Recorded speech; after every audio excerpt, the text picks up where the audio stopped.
We all know the example of Moses in the Old Testament. And the way Moses prayed was amazing.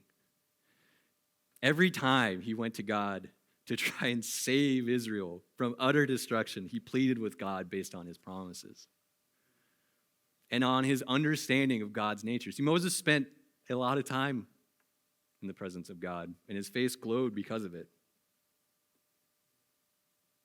The man knew how to talk with God. He knew how to convince God that he ought to do something. He knew how to move God's hand, stir his purpose and his emotion. There's another example of King Hezekiah, and you may not be familiar with this one, but hopefully you are.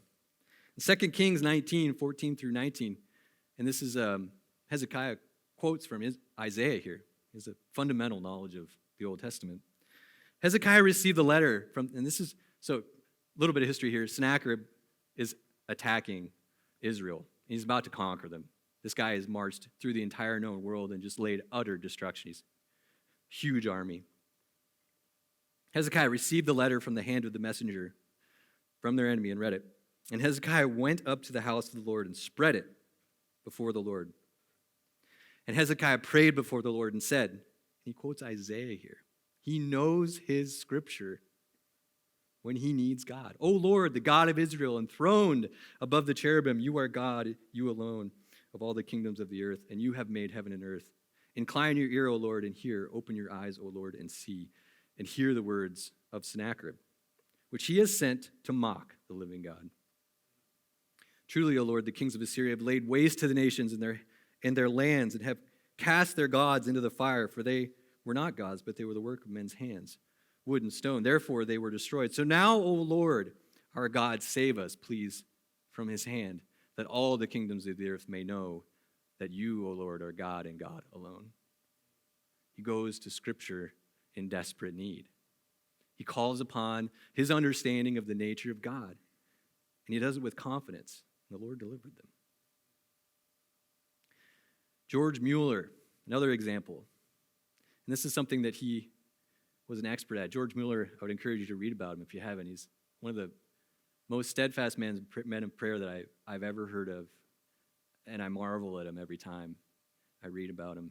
He was a missionary and minister in England, and he was in charge of an orphanage. That was his principal ministry, and there's time after time where George Mueller set it in his heart not to ask anybody for any money to support the orphanage, but he relied wholly on God to support through God's means. He never asked anybody for anything, raised millions of dollars, he never lacked what he needed for these kids. Miraculous stuff. Read about him sometime. The difference then, this is a quote from him. The difference then between my former practice and my present one is this, and excuse the Old English here, but he's Old English. Formerly, when I rose, I began to pray as soon as possible and generally spent all my time till breakfast in prayer, or almost all the time. At all events, I almost invariably began with prayer. But what was the result? I often spent a quarter of an hour, a half an hour, or even an hour on my knees before being conscious to myself of having derived comfort, encouragement, humbling to the soul, etc. And often after having suffered much from the wandering of my mind for the first 10 minutes or quarter of an hour or even half an hour, only then I began to pray. That sounds familiar, right? I scarcely even suffer now in this way, for my heart, being nourished by the truth, being brought into experiential fellowship with God, I speak to my Father and to my friend, vile as I am and unworthy of it, about the things that he has brought before me in his precious word. It often now astonishes me that I did not sooner see this point.